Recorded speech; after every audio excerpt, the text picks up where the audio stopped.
গতকাল ইয়ে থেকে সৌদি আরব থেকে একটা এসএমএস আসছে আমার কাছে এবং বলা হলো যে ফেনীর শহরে একটা হিন্দু পরিবার তারা অত্যন্ত কষ্টের মধ্যে আছে। ফেনী শহরের এখনো কিছু কিছু জায়গা বিদ্যুৎ নাই, পানি নাই, সেখানে ভয়াবহ অবস্থা বিরাজ করছে। আলহামদুলিল্লাহ আজকেই আমাদের টিমের সদস্যদেরকে বলেছি সবার আগে খুব গুরুত্বের সাথে তাদের বাসায়গুলো পৌঁছে দাও এবং তাদের প্রাইভেসি যাতে কোনোভাবে নষ্ট না হয় সেভাবে শুধু দরজা খোলার পর দরজার সামনে রেখে চলে আসবা।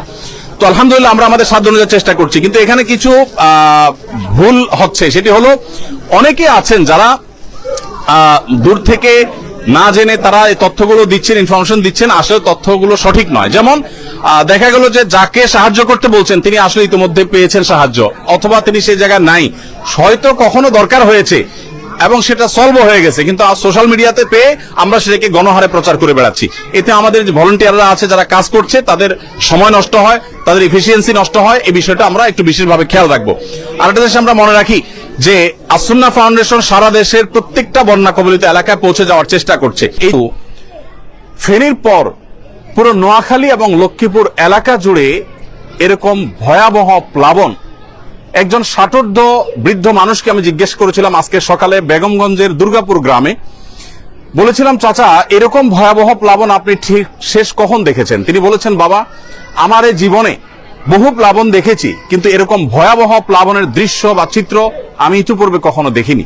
এইরকম ভয়াবহ পরিস্থিতিতে জাতীয়ভাবে প্রত্যেকটা মানুষ যদি হাতে হাত না মেলান, সবাই যদি ঐক্যবদ্ধ না হন, সবাই যদি সচেতন এবং সচেষ্ট না হন, তাহলে এই দুরবস্থা আসলে দূর করা মোটেও সম্ভবপর নয়।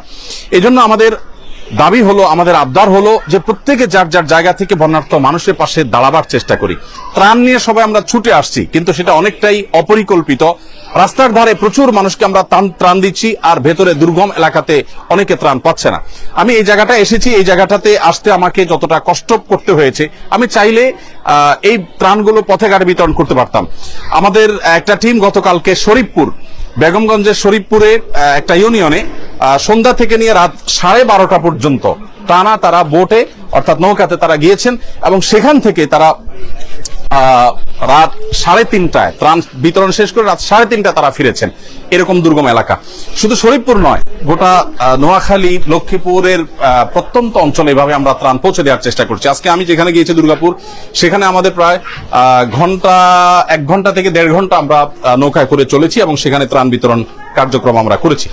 যাই হোক, এই যে ভয়াবহতা, এই ভয়াবহতা দূরের জন্য আমাদের প্রত্যেকের গণ ইস্তেগফার করা দরকার, আমাদের তওবা করা দরকার, আল্লাহ তাআলার কাছে ক্ষমা প্রার্থনা করা দরকার। আল্লাহ তাআলা যেন আমাদেরকে ক্ষমা করেন, আমাদের দেশের মানুষের প্রতি রহম করেন এবং নূহ আলাইহিস সালামের সময় যেরকম প্লাবন হয়েছিল, আল্লাহ রাব্বুল আলামিন তাদেরকে ইস্তেগফারের নির্দেশনা দিয়েছেন, তাদেরকে আল্লাহর দিকে ধাবিত হওয়ার নির্দেশনা দিয়েছেন। আমাদের উচিত হলো সেরকম ইস্তেগফার করা, সেরকম ধাবিত হওয়া। আমরা ইনশাআল্লাহ সে পাচ্ছেন এখানে এক একটা ফ্যামিলিকে যে প্যাকেজ দেওয়া হচ্ছে এটা 17 কেজির প্যাকেট। এর মধ্যে খেজুর, শুকনা খাবার যেমন আছে, আবার রান্না করে খাবার মতো উপযোগী খাবার আছে, মোমবাতি আছে, গ্যাস লাইট আছে এবং এর পাশাপাশি আপনারা দেখতে পাচ্ছেন আমরা বেশ কিছু শাড়ি এনেছি, 3 পিস মেয়েদের কাপড় এনেছি এবং বেশ কিছু লুঙ্গি এনেছি।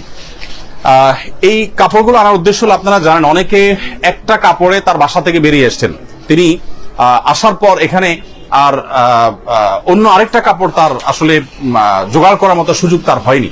তো এই মুহূর্তে তাদের ভিজা কাপড়ে থাকতে হয়, আমরা সেজন্য তাদের জন্য কাপড়ের ব্যবস্থা করেছি, মেয়েদের জন্য ন্যাপকিন সহ, বাচ্চাদের জন্য খাবার এবং গরুর জন্য ভুসি সহ আমাদের সাধ্যে যতটুকু আছে আমরা সেটা করেছি। আপনারা অনেকে দেখেছেন ইতিমধ্যে যে আমরা কোনো জায়গায় জেনারেটর স্থাপন করেছি, সেখানে ফুয়েল ঢাকা থেকে আমরা ভরে ভরে ড্রামে করে ফুয়েল এর ব্যবস্থা করেছি এবং বিভিন্ন আশ্রয় কেন্দ্রে এই সমস্ত জেনারেটর স্থাপন করে সেখানে মোবাইল চার্জের ব্যবস্থা করা হয়েছে, কারণ অনেকে পরিবারের সাথে যোগাযোগ করতে পারছেন না, প্রবাসীরা নিজের পরিবারের সাথে যোগাযোগ করতে পারছেন না, সেটা আমরা করেছি আলহামদুলিল্লাহ।